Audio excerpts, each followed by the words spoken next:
Chapter 7. Invisible Death. Into the Slaughterhouse. Any discussion of modern urban sniping starts with Stalingrad, located on the banks of the Volga River where Europe ends and Asia begins.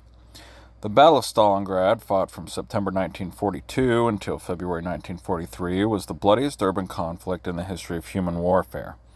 Over the course of this brutal contest between the invading German armed forces, the Wehrmacht, and the defending Soviet Red Army, more than 2 million soldiers and civilians were killed, wounded, or captured. Estimates of German casualties and their allies hover at 800,000, while the Russians suffered well over 1 million in losses.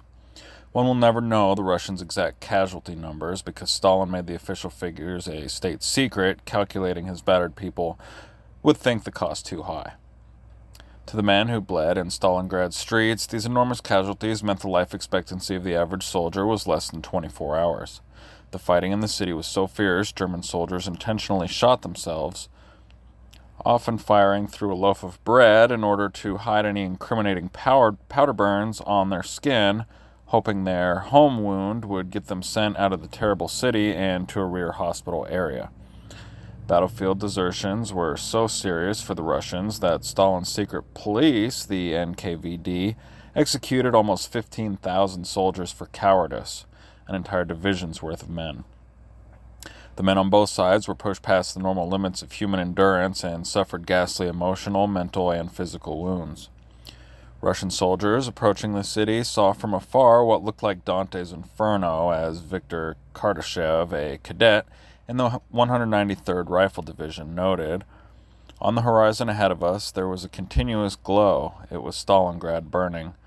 By the day, it smoldered and smoked, and by night, it blazed brightly.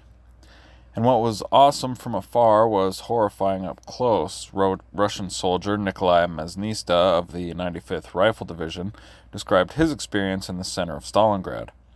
The slopes of the Kurgan were completely covered in corpses. In some places, you had to move 2 or 3 bodies aside to lie down.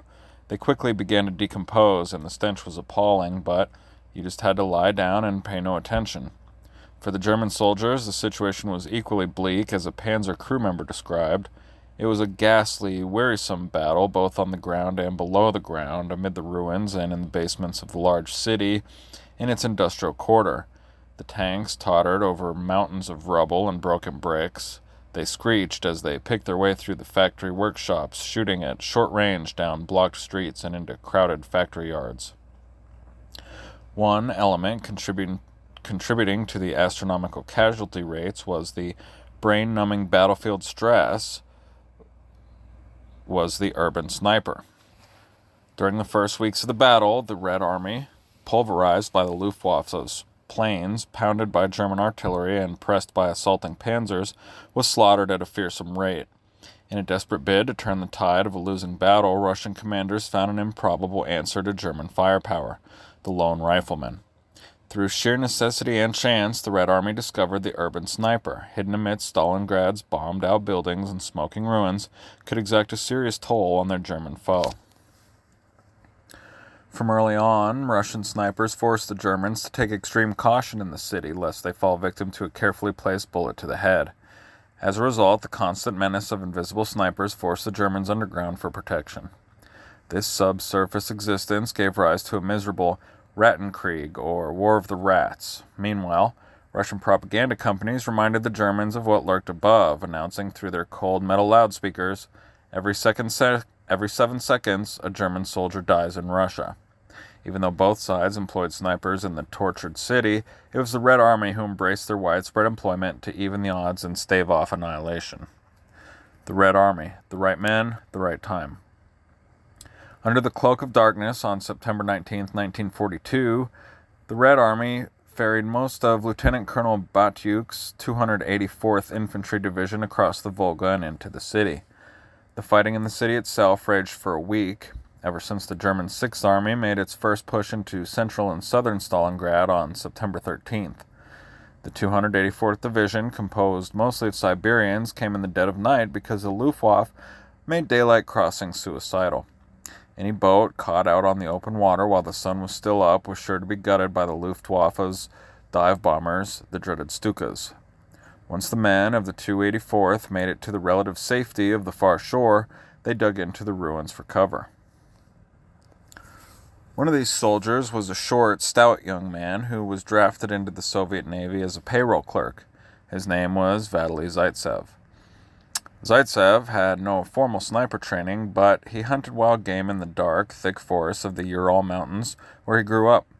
Zaitsev, just one soldier in a 10,000-man division, was thrown into the Russian lines as just another expendable rifleman with a predictably short life expectancy. However, Zaitsev, the natural hunter, excelled in the Stalingrad Inferno and managed to shoot 40 Germans in a 10-day period. Zaitsev and his 7.62 mm Mosin Nagant 1890-31 bolt-action rifle made a deadly pair. While Zaitsev zeroed in on the Germans, General Vasily I. Chuikov, commander of the Soviet 62nd Army, was busy organizing the city's defenses. Chuikov, a plain-speaking, strong-willed man, intended to hold the city at all costs. This unwavering determination ultimately kept the Russian defenses from falling apart under a frightful onslaught. Importantly, Chuikov understood the Red Army's methods on the Eastern Front, up to that point, ensured repeated failures. In an effort to reverse these costly defeats, Chuikov studied the Germans' tactics during their summer drive across the Ukraine toward Stalingrad. Chuikov was determined to find a way to limit the German strengths and exploit their weaknesses. Consequently, as Zaitsev was making a name for himself as a sniper, Chuikov took notice, as he was eager to try new methods that could hold off the surging Germans. Without any prompting, Chuikov seized on Zaitsev's success and supported the development of an aggressive sniper program. The combination of Zaitsev's skill and Chuikov's innovative mind proved to be the perfect union, leading the Russians' widespread use of snipers in Stalingrad. Once Zaitsev proved his mettle as a marksman, he was directed to establish a sniper school, so more Russian shooters could learn his tactics. Zaitsev set up this sniper school at the Lazur chemical factory located in the central part of the city. The Lazur, although bombed into a lunar landscape by the Luftwaffe, was one of the few areas of Stalingrad still in Russian hands. In one of the long industrial buildings of the Lazur, Zaitsev created a rifle range. Pictures of soldiers, helmets, and bunker slits were painted on the wall, giving Zaitsev's initial 30 students targets to shoot at. As the students shot at their make-believe enemy, Zaitsev instructed them on their form. After their brief introduction to marksmanship amidst the rubble of the Lazur, Zaitsev took his students out on a live mission for the second phase of their sniping education, on-the-job training. The training of new snipers meshed with Chuikov's guidance to make every German soldier feel like they were living under the muzzle of a gun. The Germans definitely lived under the muzzle of Zaitsev's gun, as he managed to shoot some 242 of the enemy in Stalingrad. Several of Zaitsev's students achieved even more success, like Viktor Medvedev and Anatoly Chekhov, who were each credited with killing hundreds of German apiece. Zaitsev also trained women snipers who proved to be as effective as their male counterparts. One of these female snipers, Taina Chernova, who fell in love with Zaitsev, went on to kill 80 Germans after receiving her training in the Lazur. For the Germans, Zaitsev was a virus, growing in the Stalingrad petri dish, infecting other Russians with his deadly skills. Zaitsev and the snipers he personally trained eventually accounted for over 3,000 German deaths during the course of the war. The Russians also seized on what they called the sniper movement to shore up the Red Army's morale. The Red Army's daily newspaper, in our country's defense, trumpeted their snipers' success, published daily tallies of their kills, and proudly displayed their pictures. The Soviets' political organizations also became actively involved in supporting and promoting the sniper movement in Stalingrad. Officials as high-ranking as Stalingrad Front Commander Colonel General Andrei Yeremenko and famed Commissar Nikita Khrushchev took personal interest in promoting the sniper movement. As a result, the Russian snipers received direct support from the highest levels of their military and political command. What did this trained group of snipers amount to on the battlefield? How did they affect the Germans fighting and scraping their way forward through the ruins? German First Lieutenant Herbert Rauchpaut, whose battalion was attacking the Red October factory, wrote an account of the deadly effects the Red Army snipers had on the exhausted, bleeding German Sixth Army. Suddenly, 2 shots whizzed by us from the left and hit the wall of Hall 5, some paces to our right. Luckily, there is a deep bomb crater right at the foot of the factory hall. Into cover! Damn, where are those shots coming from? Here it is again, this eerie, horrid war, as it is being waged in Stalingrad for weeks. Not openly and honestly, but invisibly, sneakily, furtively, and hidden. We crawl up to the other edge of the 4 meters deep crater and carefully peek over the edge. 20 meters in front of us, a soldier stands behind the wall that is jutting out. Which way to the fight? We shout at him. Straight down the works road. So we're in the right place. Then he comes from behind the corner of the wall for our crater. At the same moment, it whizzes over our steel helmets and hits an iron beam that has fallen to our right. We pull our heads in. The soldier appears over us. One moment, he waits at the edge of the crater to jump in. Patch! Again, a shot. Head first, the soldier tumbles down into the crater. Hit, headshot, dead. In the invisible battle for Stalingrad, there are nearly only headshots. We are cornered in a trap. German sniping. While we know from accounts like that of Lieutenant Rauschhaupt and the Red Army's sniping efforts in the city were effective, what was the German sniping program like? For a variety of reasons, there is little literature on the subject. Peter Senek's book, The German Sniper, 1914 through 1945, does not mention one word about the German Sixth Army and their struggle in Stalin City. Breaker McCoy's Death by Precision Fire, the World War II German sniper, is equally silent. Even Jason Mark's definitive works on the battle, Death of the Leaping Horseman and Island of Fire, only offer fleeting glimpses of the German marksmen. Ironically, some of the most detailed accounts of German snipers are from the Russians themselves, who suffered from their carefully placed shots. Some historians argue this lack of information is because all of the German snipers were captured or killed when the Russians surrounded and captured what was left of the Sixth Army in February 1943.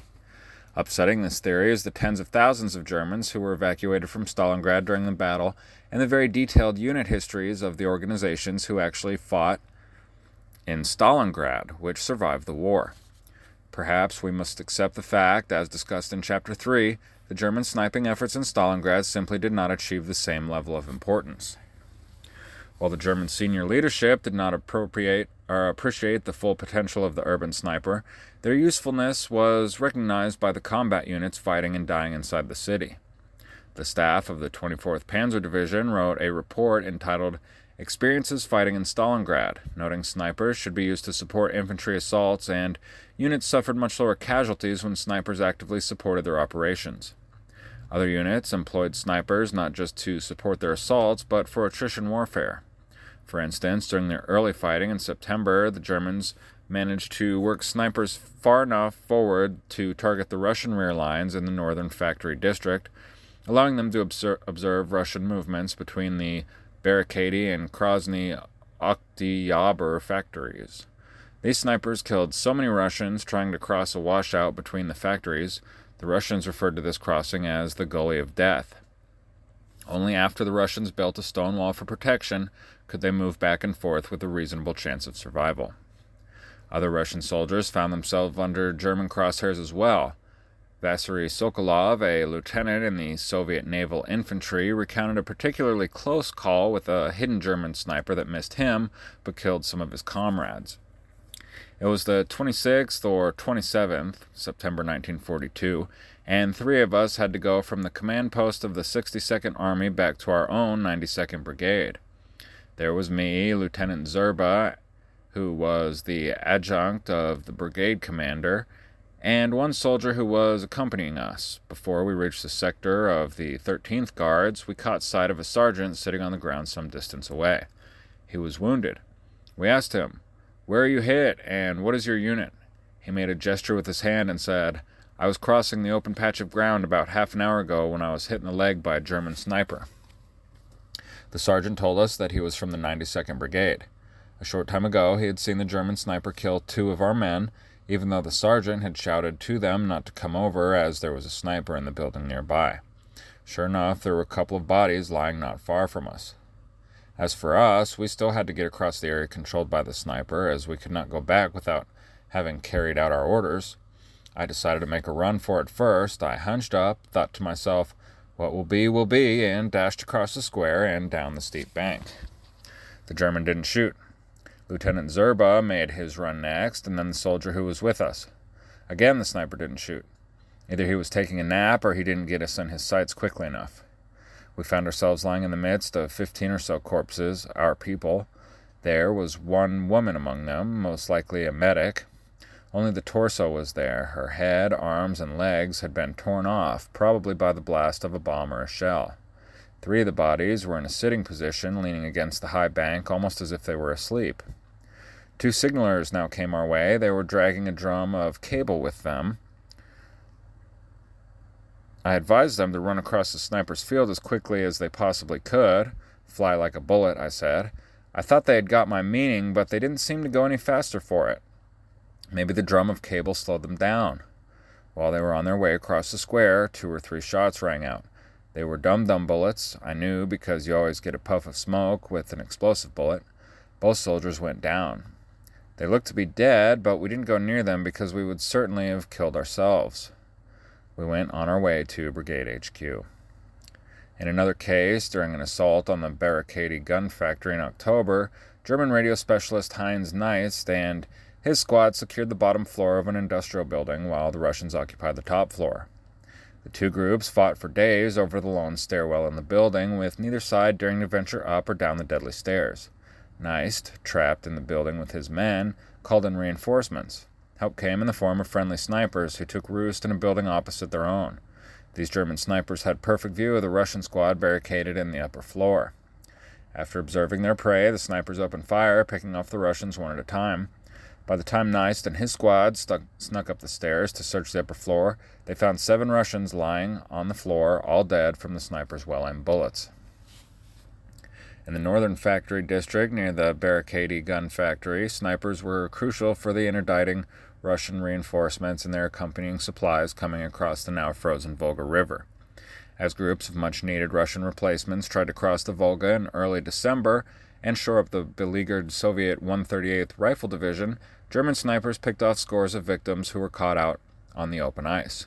One of these snipers who gave the Russian command fits was Oberlieutenant Hans Wegner, a junior leader of Panzerjäger Abteilung 389, who said, "We had the possibility of shooting over the Volga with our telescopic-equipped carbines. We German snipers were at least as good as the Russians." After the Germans became encircled in Stalingrad, the sniper grew in importance because of the dire supply situation. Since all ammunition was flown into the city on the Luftwaffe's dwindling numbers of aircraft, the Germans were forced to use their ammunition sparingly.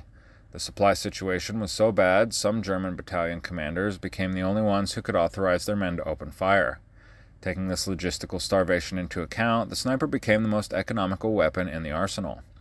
While the use of mortars was cut back and machine gunners began rationing their ammo, the snipers continued their deadly work, 1 bullet at a time. On November 13th, a Russian soldier noted, "After a few hours, a German sniper within the span of about 5 to 6 minutes killed 4 of our men. 3 of them were sergeants and 1 officer." I spotted the German sniper sitting between a brick chimney and some metal on the roof, not far from us, 60 to 70 meters. 2 days later, Russian Senior Sergeant Gorbatenko was defending his regimental command post. At midday, I was standing at the ready with soldiers on the 2nd floor. We fired 2 cartridges towards the Germans. When the 3rd jammed, snipers hit the soldiers at the embrasures. On December 19th, when 2 Russian soldiers were taking a German soldier prisoner, they came under accurate fire. They had just approached the first trench position of the 650 Regiment when machine gun fire suddenly erupted from the basement of the corner house. Snipers also opened fire from the same building. Grigoriev managed to quickly jump into the trench, dragging the tongue behind him. Perukov was hit by a sniper's bullet. He released the rope and fell near the trench. The Germans shot him 2 more times. The target-rich environment. As the accounts indicate, the urban war in Stalingrad, with tens of thousands of soldiers crammed into a geographically small area, offered snipers many potential targets.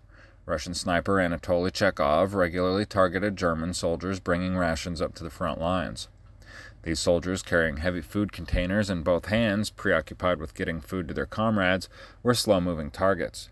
As soon as one of these men was shot, they became bait for other soldiers trying to rescue them. In this manner, a sniper could get 2 or 3 kills in the space of a few minutes. Other tempting targets were German soldiers on water detail, where a soldier carrying an armful of empty bottles became another prized kill. Not only did the sniper kill the targeted soldier, but the soldier's comrades now had to endure unbearable thirst.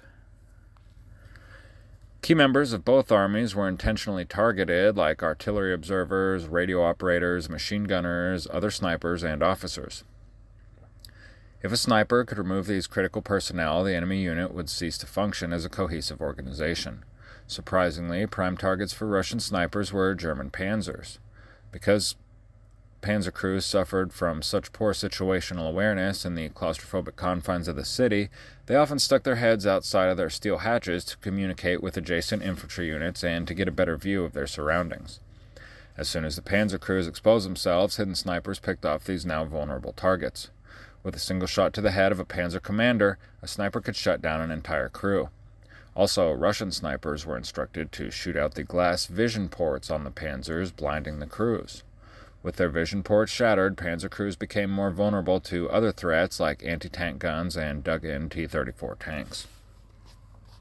The Russians were so aggressive in their use of snipers, they tried to kill the commander of the German 6th Army himself, General Friedrich Paulus. On December 13th, Russian intelligence units thought they had pinpointed Paulus's command bunker inside the city. A 4-person sniper team was dispatched to kill him.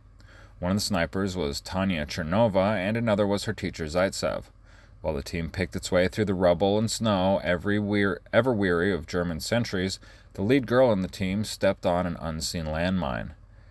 Tanya was seriously wounded by the resulting blast, and Zaitsev had to carry her back to a field hospital for immediate surgery. The attempt to eliminate Paulus with a single well-aimed shot was over. Unknown to them, their intelligence was faulty, and Paulus was miles away outside of the city at Gomrak Airfield. Urban sniper craft.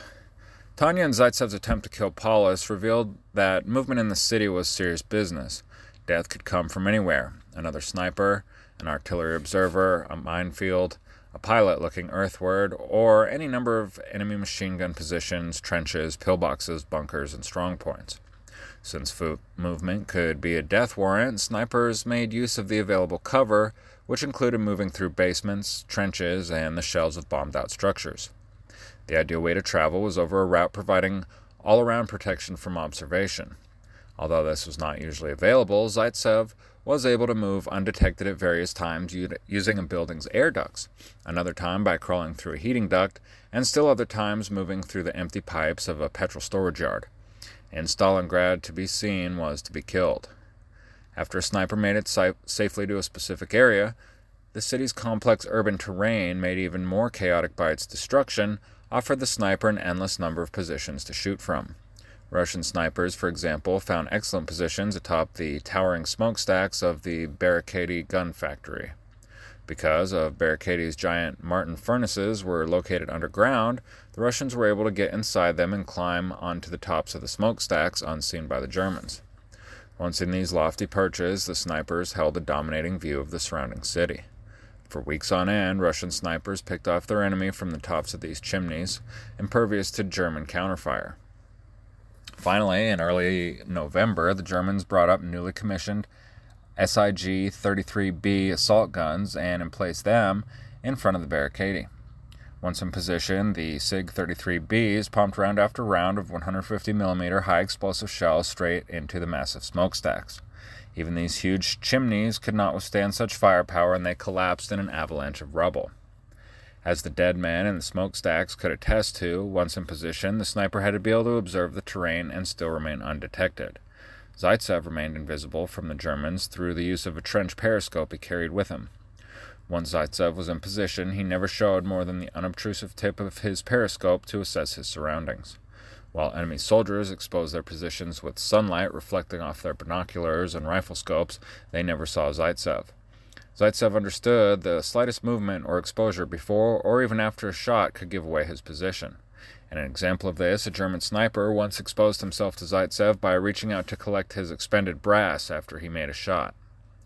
To increase the chance for survival, both sides used deception, like raising helmets above trench lines and windowsills to make it look like a soldier was exposing themselves. The goal was to get the enemy to shoot in order to expose their position. When Zaitsev employed these methods, he always examined the bullet hole in the helmet he had raised to determine what angle the bullet came from. If the enemy sniper did not fall for the helmet trick, then Zaitsev used a full-size dummy to try and coax a shot from them. Dummies were also good for making the enemy think a sniper was still in a certain position, even though he had moved to another. Germans and Russians alike built dummy positions to include fake pillboxes, foxholes, and bunkers that were unaccompanied except for a dummy. Snipers then mixed the fake positions with real, camouflage sniper hides. These multiple positions gave a sniper the ability to make a shot from one location and then move quickly to another position to observe their enemy. Hiding the shot. While moving undetected to a camouflage position was critical, so was making the actual shot in an inconspicuous manner. For example, machine gunners firing tracer rounds were easily spotted and had a low survival rate. Soldiers who fired their rifles and allowed their muzzle flashes to be seen were also vulnerable to enemy observation. Soldiers who fired repeated shots from the same position were susceptible to detection from the sound of their gunshots alone. Zaitsev observed one German sniper who killed 4 Russians in a few hours because the sniper worked in conjunction with several submachine gunners. When the submachine gunners fired, the sniper fired his shot. In this manner, the firing of the submachine gunners masked the sound of the German sniper's own gunshot. Zaitsev used the sounds of the battlefield to hide his gunshots, and he fired in daylight to hide the muzzle flash. Russian sniper Anatoly Chekhov fabricated his own flash hider that he affixed to the end of his sniper rifle to help hide the muzzle blast of his weapon. Even after taking precautions to conceal his shot, Zaitsev found that those measures were not always enough to save him. Many times, Zaitsev took a shot and then immediately left the area to avoid German reprisals like mortar barrages, artillery bombardment, and airstrikes. Zaitsev knew to shoot and move after 1 or 2 shots to avoid getting pinned down or obliterated. Chekhov, like Zaitsev, was careful to never fire in bad light where his muzzle flash could be seen. When he could, Chekhov fired in front of white-colored walls so his muzzle flash would be washed out to the casual observer.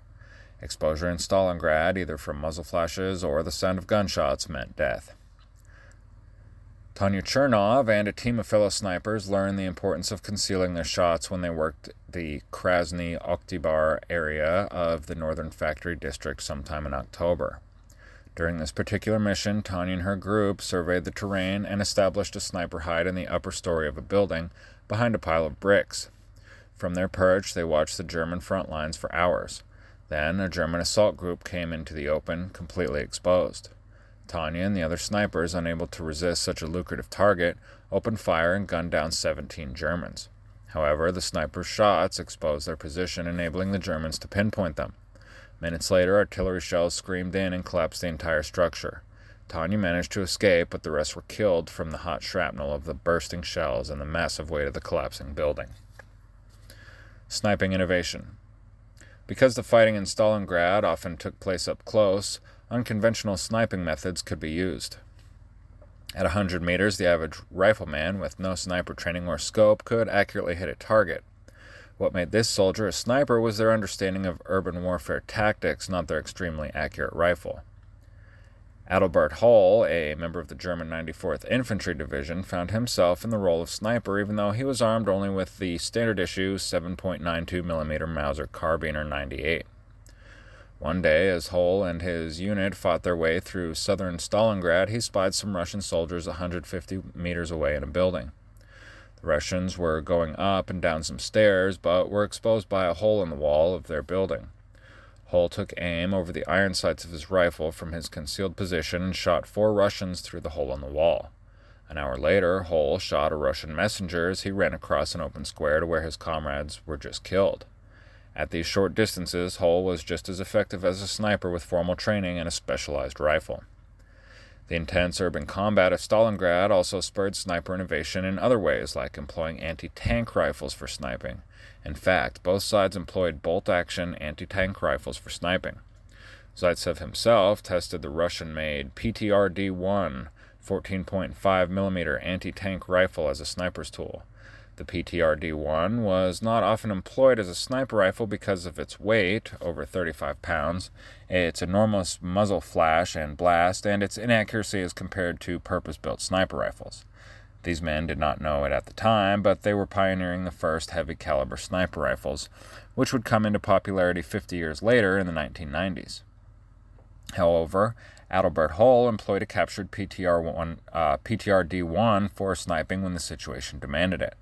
One such situation arose as Hull and his unit attacked through the barricaded workers' settlement.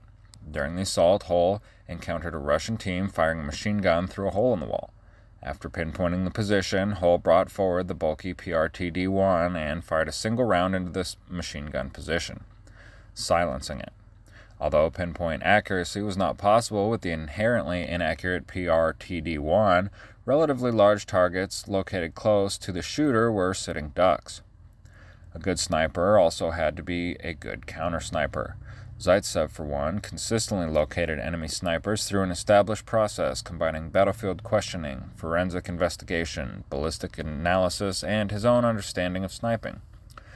By analyzing the way his fellow soldiers were shot by German snipers, Zaitsev reverse-engineered the circumstances of the shooting. In this manner, Zaitsev turned every sniper victim into a potential counter-sniper operation.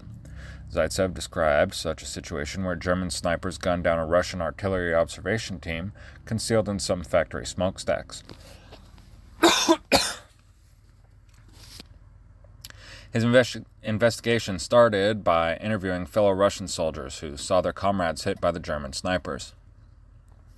Zaitsev asked these eyewitnesses to draw maps showing exactly where the dead spotters were located and how they were killed.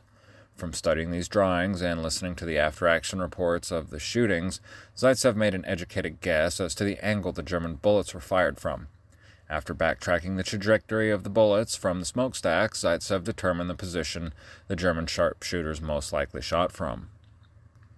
Aiding in the investigation were the deceased spotter's own periscope, which had bullet holes in it and allowed for further analysis of the bullet's trajectory. Zaitsev positioned his disciplined investigation into two parts. The first part, as described by his questioning about the artillery observer shooting, was to study the circumstances of the shooting. An especially valuable tool in this first stage were the field medics who became expert at recognizing different kinds of battlefield injuries and were intimately familiar with gunshot wounds. Once Zaitsev completed his homework, he knew where to search for his foe. This ended the first investigative stage and signaled the beginning of the second stage of his counter-sniper operation. The next stage was the actual physical search for the enemy shooter. Zaitsev would carefully move to an observation point where he could analyze the suspected enemy sniper hide. He conducted his methodical study of the enemy lines undetected because of his trusty trench periscope, which enabled him to remain invisible while he glassed the German lines. Zaitsev was aware some Russian snipers like to use binoculars on their own rifle scopes to scan the enemy positions. Zaitsev thought this offered too much exposure and was much too risky since he knew thousands of Germans' eyes were doing the same thing, scanning the Russian positions looking for someone to make a mistake. Zaitsev summarized his detailed approach with the old adage, measure 7 times, cut once. Zaitsev felt only a sniper who did their homework and conducted a thorough analysis of the situation had any business trying to take out an enemy sniper. While understanding the technical aspects of an enemy's shot was important, so was reading the enemy's patterns and behavior. Just as modern police forces conduct pattern analysis of violent criminals, Zaitsev too studied the behavior of his German foes. Zaitsev, after his experience in the Stalingrad cauldron, could read certain enemy snipers from the way they operated, the kind of camouflage they used, the firing positions they chose, and the targets they selected. Zaitsev could quickly discern who were the more experienced, cunning snipers and who were novices. As Zaitsev observations show, snipers from both sides became adept at judging each other's relative sniping ability as well as identifying their enemies' habits. No sniper could afford to become predictable, or they would be studied, located, and then hunted down. Since the Germans did not have the same number and quality of snipers as the Russians, discriminate counter-sniper operations like the ones conducted by Zaitsev were infrequent. Instead, the Germans responded with massive force to include the use of infantry assaults, mortars, artillery, airstrikes, anti-tank guns, and tanks. When countering Russian snipers, the word restraint did not enter the German vocabulary. They were simply unconcerned with civilian casualties or infrastructure damage. The Russian population, unfortunate enough to remain in the city, was stuck behind the German hammer and Stalin's anvil and was pounded. The Germans did not care about winning Russian popular support, did not care about minimizing infrastructure damage, and did not care about their image in the international community. Therefore, craftily hiding a Russian sniper amongst the populace failed to beget moderation. Before the fighting started in August 1942, the industrial city of Stalingrad had a civilian population of 850,000 people. At the end of the war, just 1,500 remained. However, as the Germans punished the city, obliterating hundreds of thousands of Russian civilians and soldiers in the process, they created problems. First, turning the city's buildings into rubble did not stop Russian snipers from their deadly craft. The snipers merely burrowed into the mounds of debris like moles. Also, rubbling the city limited German mobility, as they could not drive their panzers through the cluttered streets, and their assaulting infantry units found fewer buildings to take cover in. Forward artillery observers had a harder time calling in accurate fire, since their most prominent reference points were already flattened into the ground. In sum, as Germany's blitzkrieg machine bogged down in Stalingrad's ruins, the high-intensity warfare tools that initially worked for countering the Russian snipers became less relevant. As a result, the Germans' unrestrained and massive use of firepower actually made them more vulnerable to Russian snipers as opposed to less so. The Soviet and German armies were both unprepared for the high-intensity urban warfare they experienced in Stalingrad. However, it was the Soviet 62nd Army that adapted more readily to their new concrete battlefield, as shown by their creation of the sniper movement. The Russians' widespread use of urban snipers enabled them to exact a steady toll of casualties, despite being outnumbered and outgunned. Importantly, there was no other battle in World War II before or after Stalingrad where urban sniping was practiced by both sides on such a large scale.